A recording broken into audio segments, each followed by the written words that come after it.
Viewer discretion advised. Content may include real crimes and disturbing discussions for some viewers, intended for educational and documentary purposes.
Amount of conjecture regarding the circumstances surrounding this incident and the actual cause of the student's passing. I would caution the public against speculation at this point in the investigation. Before the coroner's office determines the cause and manner of death. We want to ensure that the investigation can proceed unimpeded. 5 former fraternity members were sentenced yesterday for their roles in the hazing death of a Bowling Green State University student. Authorities say Stone Foltz died of alcohol poisoning after a 2021 fraternity event in which he was pressured to finish an entire bottle of alcohol. That night he was taken to his apartment and left unconscious. 3 of the defendants received jail sentences up to 28 days. 2 others were ordered to serve this shouldn't have happened. Shouldn't happen to anybody. The tragic news of the death of Rayanne and Stephen Groover's 18-year-old son Max came with a phone call. They said they had worked on Max for 45 minutes, but there was nothing they could do. It's the worst call anyone could ever get. You never expect it.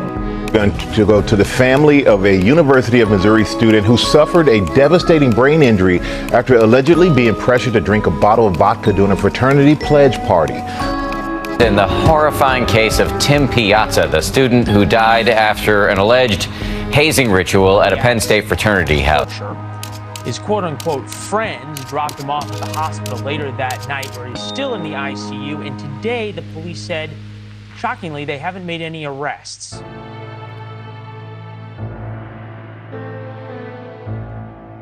It's been 6 weeks since 4 University of Idaho students were murdered in their off-campus home.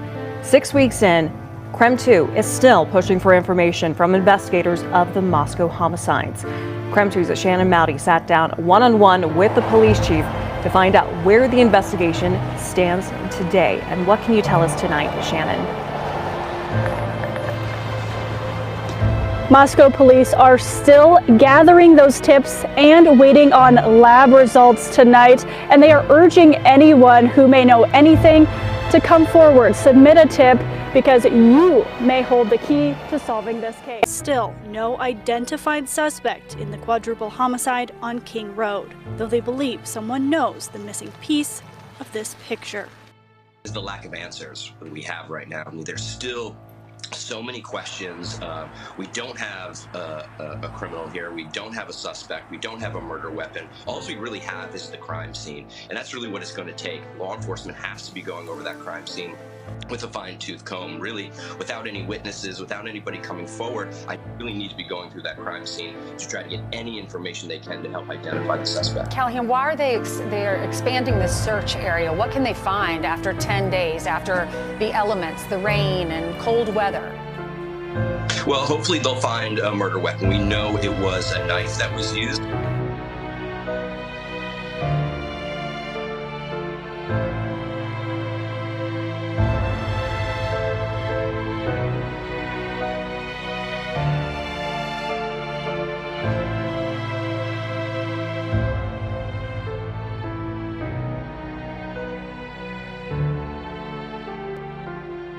The murders happened not long after that call. But is there a connection? A mysterious 911 call sent cops rushing to the street the night the 4 University of Idaho students were murdered. Police logs from that fateful night show a disturbance in this field outside the Sigma Chi fraternity. The Moscow, Idaho Police daily activity log reveals officers responded to an alcohol offense at 3:01 a.m. That's right around the time police say the murders were committed. How close is that frat house to the murder scene? Let me show you. Here's the frat house. You walk across the street and right through these apartment buildings. You then continue up this narrow path, and then you walk up these wooden stairs. And there you are. Almost as though they're walking in single file out at night at 3 o'clock in the morning, actually closer to 3:12 in the morning. And as you watch those 4 figures, remember, police say the murders happened between 3 and 4 in the morning. We do not have the answers to this, any of it. The timeline has obviously been key. You've released some details, but there's a hole with Xana and Ethan. It says that they left the frat party at 9 p.m. but didn't get back to the house until almost 2 a.m. Yeah. Do we know where they were during that hole? So I'm not sure that it says that they left the location. I believe it says that they were seen there. I think that's what it says, but we do want to figure out what occurred between the 9 and the 1:45, figure out who they were with, what that was going on, maybe any routes or paths that they took to end up going home, those types of things. Potentially, that is critical to the investigation. We don't know. So as students come back and they maybe had seen or been at the location with them or had seen them traveling through campus, we want to talk to those people. That's important to us. Well, I mean, it's good to know that now, but no one has ever made a public appeal for this information about Ethan and Xana in that 4 hour and 45-minute gap. And here's the other thing that really doesn't sit well with me, Brian. Ethan is a member of Sigma Chi. He's a brother at that fraternity. And so for someone to say last time they were seen was 9 p.m., if they were at that party for the next 5 hours, somebody would know that. I mean, someone would know. It's his fraternity. That doesn't make sense. Yeah, you would think, and you could go to the fraternity. I assume they have surveillance cameras outside. They could interview the members who were there. It certainly is strange that there is that gap there. And you heard the police again today saying they want people to come forward and tell them if they saw the two during that time. Related. And now this morning, their focus is shifting to another timeline. This morning, police zeroing in on the movements of 2 of the University of Idaho victims, Xana Kernodle and Ethan Chapin, the night they were murdered, looking specifically at the hours between 9 p.m. and 1:45 a.m. when the couple was believed to be at Ethan's fraternity. Why are you looking for more information specifically about where Xana and Ethan were in regards to his fraternity house? That actually seems to be one of the larger areas that we don't have a lot of information in. And so being able to locate what they did that night, to maybe who they contacted, maybe any routes that they took home, that would be important for the investigation. Xana and Ethan stabbed to death less than a block away at Xana's home, along with Kaylee Gonsalves and Madison Mogan.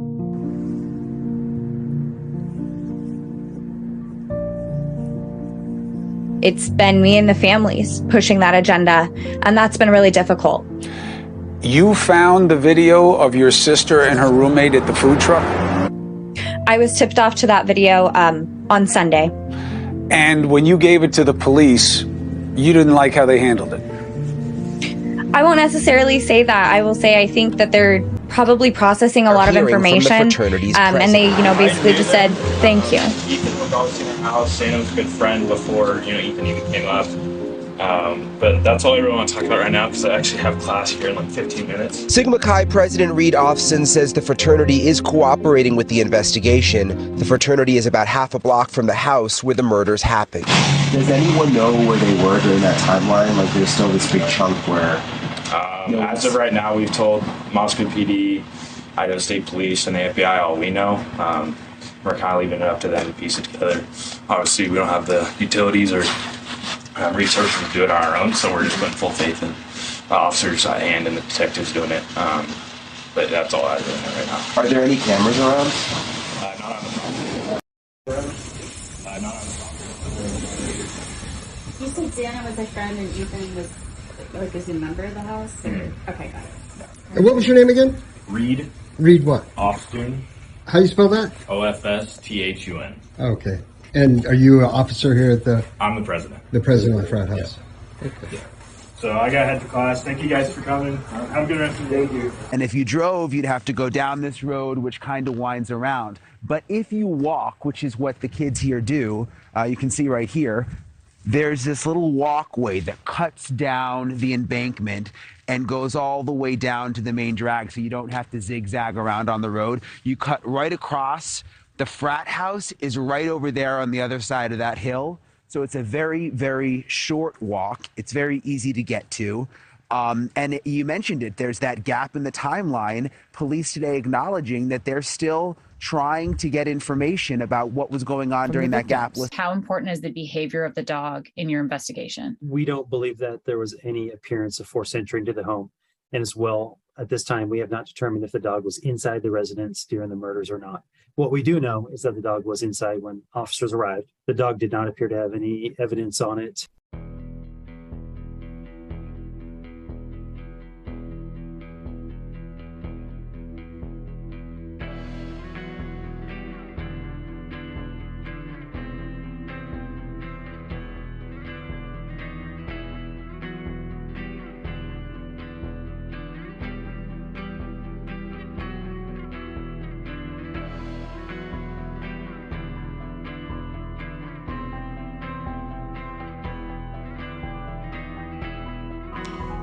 I've asked and they won't give that answer.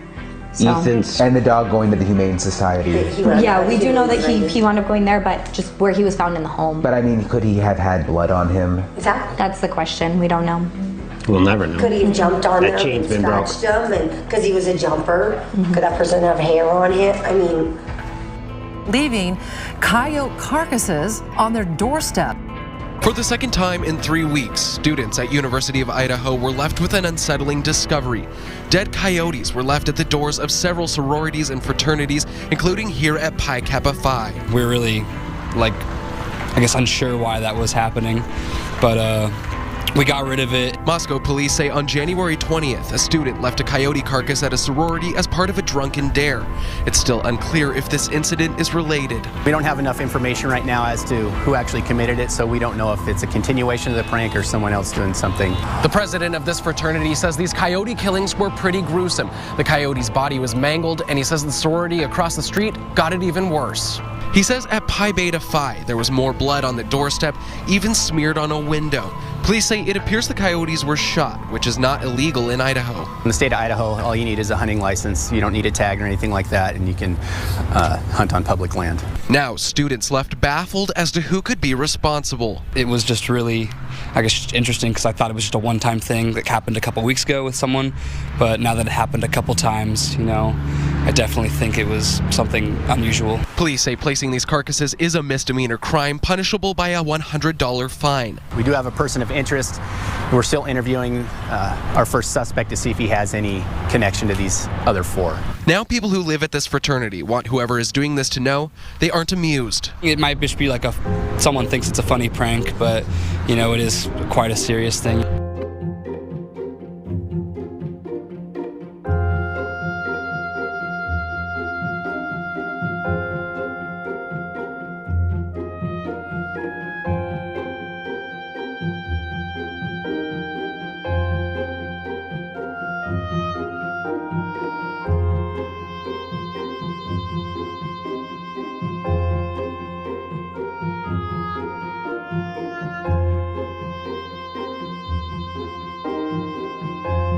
Are here.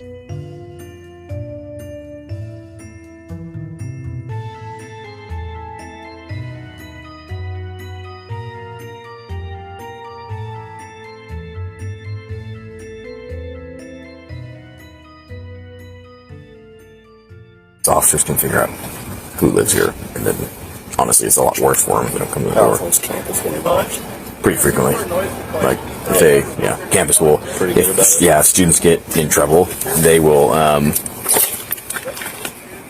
if they get in trouble, the campus, it's actually honestly for, minor stuff, campus will hammer, like suspend them or kick them out altogether, or lose all your financial aid. Like, it's pretty serious. So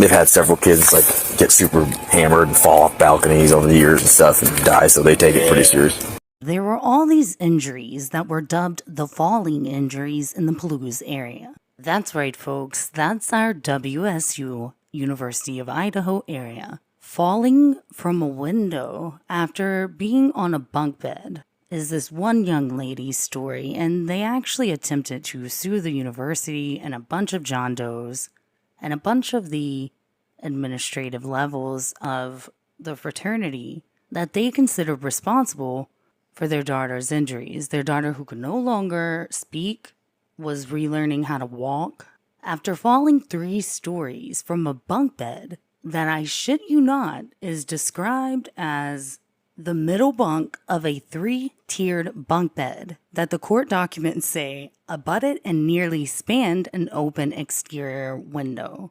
The window did not have any stops, locks, or devices to prevent anyone from falling out of the window. So basically, they described their daughter falling through what I would say is a trapdoor, because the document states that the report said she was making out with some guy and that she rolled over on her shoulder and then fell out of a window. So was she pushed or she fell out of a trap window? What the hell? So the falls, as they are called, were so notorious, I actually found a website that tracked the WSU. The report says that 30 were identified since 1996 within a few hours of research. Now, I didn't find any website that would report the University of Idaho students, but I found at least 6 right off of the first few minutes of my research since 2010. Just from the University of Idaho. That's not counting the WSU students. And I get it, you see them partying on the roofs and whatnot, but a lot of these injuries are from students falling out of a window. How the hell do you fall from a window? Okay, I know that there's circumstances where that can happen. I've sat in my window and smoked a cigarette out of it before. But how the hell do you just rando fall out of a window? And what the hell were you doing before? And as in this young woman's case, some of it is just suspicious as hell.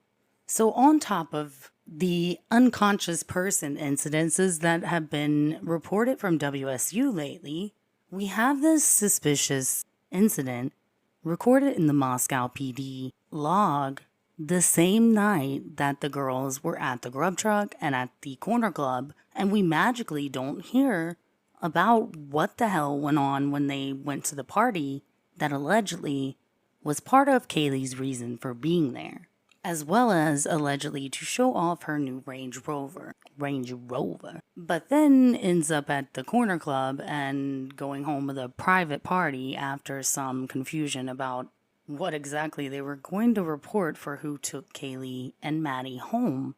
We also, of course, don't hear anything about what happened at the Sigma Chi party that our other 2 victims, Xana and Ethan, were attending, nor do we find out about the 5-hour gap that originally existed in the timeline. Police not really commenting much about it other than to say, yes, please call in with more information to help us fill in this fucking obvious 5-hour time gap. Good times. Throw that onto a bunch of animal mutilation, the possibility that someone surgically knows how to mutilate animals, skin them, fillet them, at a university who has a food science lab where they study cooking up meats and they sell them. So that's kind of suspicious. As I was sitting there wondering why someone would have a surgically skinned dog that they claim was filleted. Okay, well, if that weren't suspicious enough, we're gonna throw a magical vortex near the fire escapes, windows, and balconies of fraternity and sorority members since the late 1990s. Had a bunch of falls. Guess who else had a bunch of falls at their university?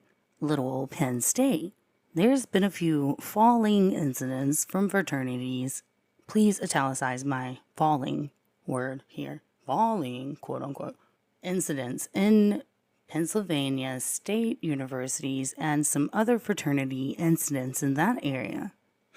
Now add to that according to the DEA and the FBI and their undercovers and informants who worked inside of universities now since they announced that in 2020 the DEA was doing a rather lengthy and in-depth investigation on a few elite universities in the east side of our country, the United States. According to them, the cartels and the largest drug organizations in these types of areas, and especially in the Palouse area, because, what the hell else is there? Nothing. The universities. And boom, we have a lot of suspicion. A lot. And apparently also have a vortex. Some of the messages that were amongst the charges in another case like this, where a young man fell down a flight of steps and is permanently brain injured. He's blind now. And those messages are disturbing. Like, what did most of the damage? He fell down a flight of stairs, they say, because he was too drunk. The response, you can't blame yourself. This guy, having some type of heart, writes back, how can I not? I don't think you fully comprehend this situation. He looked fucking dead. Another thread says, if need be, just tell them what I told you guys. You found him behind an away bar the next morning at around 10 a.m. He was freezing cold, but we decided to call 911 instantly because the kid's health was paramount. This is after they waited 12 hours to get this kid help. And he's permanently blind. I mean, he needs care for the rest of his life. He's different. He can't speak. He's not himself now. This next thread. It could have happened to anyone. Between me and you, what are the chances that the house gets shut down? The response, I think very high. I just hope none of us get into any lawsuits. Lawsuits? Like, oh my God, they should go to jail. Dangerous people, but they get slapped on the hand. People selling weed are in jail right now. In prison right now, I'm sorry, correction. You think they're gonna sue? It depends if they want to go through with it or just distance themselves from us altogether. Response, what do you think they would sue for? That he passed away or the way we handled it? Probably both. They could get us for giving him alcohol that contributed to his death. Also, the guys taking care of him didn't call an ambulance right away. So they could get in trouble for negligence. I just don't know what I'm liable for as president. The next person, or the next thread. The gauntlet dude, it's like technically hazing. Like, if you think about it, it never would have happened, It never would have happened if they didn't forcefully get us hammered. That's just how people will look at it.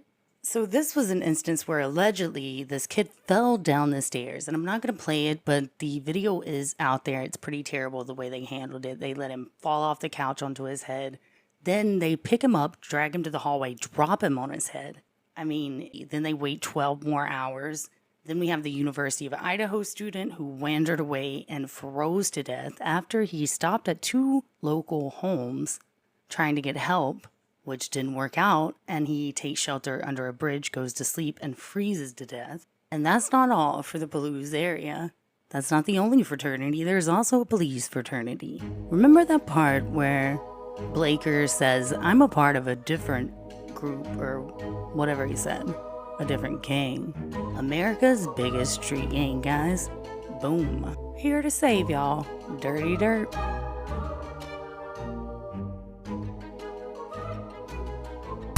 Do you think Washington State University could have prevented the death of your son? Absolutely. In the summer of 2019, Sam Martinez, the son of Hector Martinez and Jolene Houts, went off to WSU and joined the fraternity Alpha Tau Omega, or ATO. 3 months later, this 19-year-old freshman, brimming with promise, was dead. I got a phone call. Hector got a notification at work. I knew, something was happening bad. Sam's parents rushed home to find police waiting with the news. The morning of November 12th, 2019, Pullman police responded to the ATO house to find Sam lying on his stomach on the basement floor, unresponsive.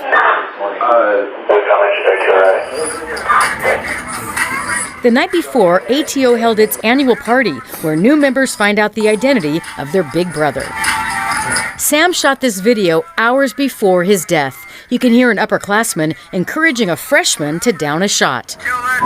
Police found Sam's big brother gave him and his buddy in the red jersey a half-gallon of rum, the equivalent of 40 shots, to split between the two. The coroner said Sam died around 4:30 in the morning from acute alcohol poisoning. Investigations by police in Wazoo concluded the events leading to Sam's death constituted illegal hazing. He died alone, and I sometimes, in dark moments, I wonder, did he wonder where I was? Did he wonder where we were? It's agonizing to think that he didn't have somebody with him in that moment of passage. Before Sam headed off to the Pullman campus, he and his parents read about the benefits of choosing fraternity life. It was all spelled out on the school's official website. A home away from home, academics, a pillar of fraternity life, leadership opportunities, and a commitment to community service. We were all excited. I mean, we were just on top of the world, you know. No mention of Wazoo's own documented history of a dangerous culture at ATO and throughout the Greek system. 2013, the WSU Conduct Board found ATO broke hazing, reckless endangerment, and alcohol laws. After pledges were made to clean up raw sewage, they were also forced to drink alcohol. In 2015, the school got a complaint new ATO members may have been forced to drink, resulting in one pledge getting injured. We know that now. We had no way to know it then. But WSU knew it. They knew it, dating back to at least 2013, that ATO was a bad actor. And did they have a duty to share that with you? You bet. And there's more. In 2017, the mother of an ATO pledge filed a complaint with the school saying her son was forced to drink large quantities of alcohol and withstood aggressive hazing and emotional abuse. She included photos she described as new members forced to stand in toilets and a freshman getting tackled to the ground. And in 2018, the year before Sam died, complaints of hazing led ATO to expel nearly half of its members. Records show WSU officials were well aware of the ATO investigation. We were blindsided. We just didn't know all of this. If we'd known a tiny fraction of it, I think Sam would still be alive. WSU declined to speak with us, citing ongoing litigation with the Martinez family. But in court records, administrators wrote they had no duty to protect Sam because the illegal conduct occurred off campus, and that the school's relationship with ATO is to support and advise, not to control and manage. But university records show WSU has the power to sanction and even shut down fraternities who violate policies and laws. The university can remove official school recognition, and without that, a fraternity can't recruit new members or survive. In this instance, they knew exactly about ATO and ATO's own history. Seattle attorney Becky Rowe represents Sam's parents. She says WSU blew it by not holding ATO to account despite the university's zero-tolerance hazing policy. In that 2013 investigation involving cleaning up sewage and alcohol abuse, the Conduct Office did bring down the hammer and issued ATO a loss of recognition for a year. It didn't stick. The university president reduced the punishment to 8 months probation. What does that say to everybody in the whole system? It says at the end of the day, you simply aren't going to be held accountable. And that was a really important and a terrible message that was sent to everybody. It's been 2.5 years since the Martinez family lost their only son, a soccer star known as a loyal friend, the boy with a megawatt smile whose life ended by hazing. It's inexplicable to me. Why are we still talking about hazing? Can't we just agree that it's long past time for everyone to do their part, including Washington State University, to stop it in its tracks? Things should be getting better. A new law just passed called Sam's Law that mandates that WSU and every other college in the state of Washington must post incidents of hazing on their school websites. Police are investigating after a student at Washington State University was found dead inside his dorm room. The 19-year-old was found Sunday afternoon, sparking several questions about what could have happened. We believe the rituals that were part of this fraternity had dangerous components that contributed to his adverse mental and physical health. In August, John and Colleen Tyler dropped their son Luke off at WSU to kick off his college career. He couldn't wait to be a Coug and a Theta Chi fraternity member. That's him outside the house under the flag last summer. 5 months later, this 19-year-old died by suicide. No indication of mental health issues whatsoever. Couldn't believe it. A dedicated family member who loved boating, teaching sailing to little kids, travel, adventure. The Tylers say this was the picture of their son, a freshman just starting out with goals, friends, and support. Taking his life that way, it doesn't make sense. At least 6 friends came forward saying he was struggling with hazing at the fraternity. What he expressed to his friends was that it wasn't what he thought it was, and that it did push him to his breaking point. A few of those friends started this petition, urging the school to shut down Theta Chi, because they said Luke's death followed a long and cruel pledging process. We are so disappointed in Theta Chi. They should have known better. They should have done better. The Tylers say fraternities at WSU should know better than anyone. Just 3 years ago, 19-year-old Sam Martinez of Bellevue died at Wazoo from acute alcohol poisoning. It happened after a night of hazing at the Alpha Tau Omega House, just a few short blocks from Theta Chi. That tragedy led to new policies and training on campus and a sense of security for Luke's family. I thought you said that you felt like it would even be one of the safest places to be. I did. I really, when you think about it, it's like after Sam died, I would expect that the school, the Greek system, would be implementing stronger policies. We trusted WSU, we trusted the Greek system with our son. Idaho in the headlines tonight, this time from Greek Row. Saturday night, a structure built by Phi Kappa Tau fraternity members collapsed, injuring 4 students. According to Moscow Fire, 2 life-flighted to area hospitals. To Moscow Fire Chief Bryan Nickerson, 2 women were severely injured and life-flighted to Kootenai Health and St. Joseph's in Lewiston after that horrific accident that happened at Phi Kappa Tau behind me. We contacted the hospitals today for an update on their condition.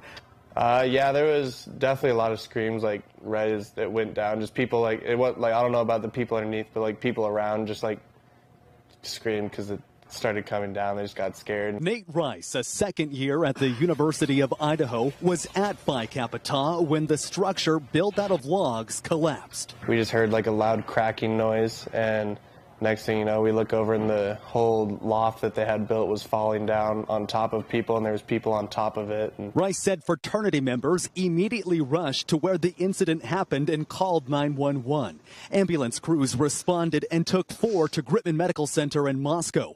According to a UI Phi Kappa Tau alum, they build a fort made out of logs every year. You can see on your screen what that looks like. It's an annual tradition that has been going on for years. Chief Nickerson says that about 15 to 20 people were on top of the fort when it collapsed, tumbling down on top of several other people. Rice said those 4 weren't the only ones that were injured in the incident. it did come down a little bit and hit him on top of the head, and he was having like a headache. We were worried like maybe a concussion for a little bit. But Rice says he's doing better now. The University of Idaho sent us this statement today. It reads in part, quote, "The university is aware of the collapse of a temporary structure at the private property of Phi Kappa Tau. We are providing support to the injured students and their families, as well as the Greek chapters and other students involved."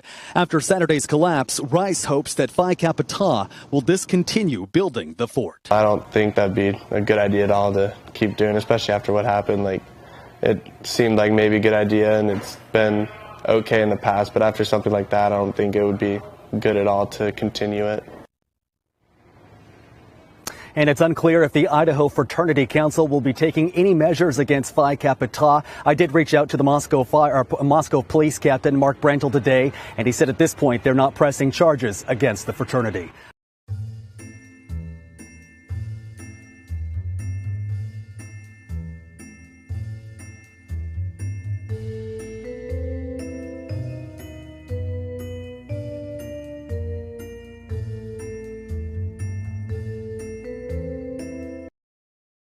1991 in Moscow.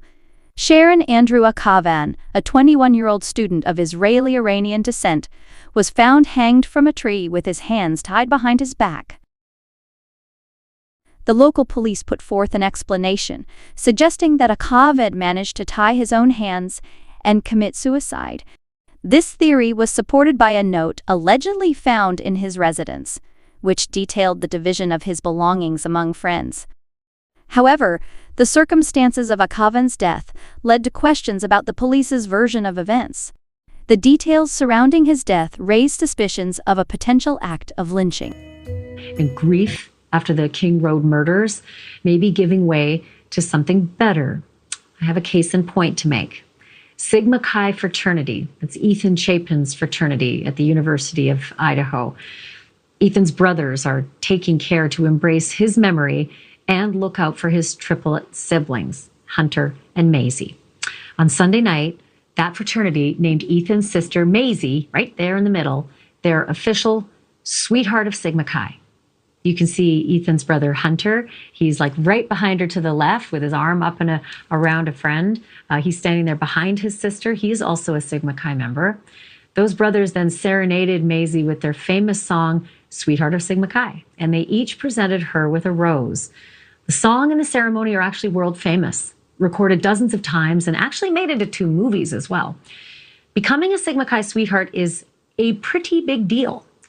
There is one named for every chapter of the fraternity, and there's an international person who gets that honor as well. The sweetheart can wear the Sigma Chi letters and is considered...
For 106 years, Phi Beta Sigma has been a brotherhood of conscious men actively serving in their communities. And men like my friend John Lewis, who have done so much for this country. So thank you, and please keep it up. We need you.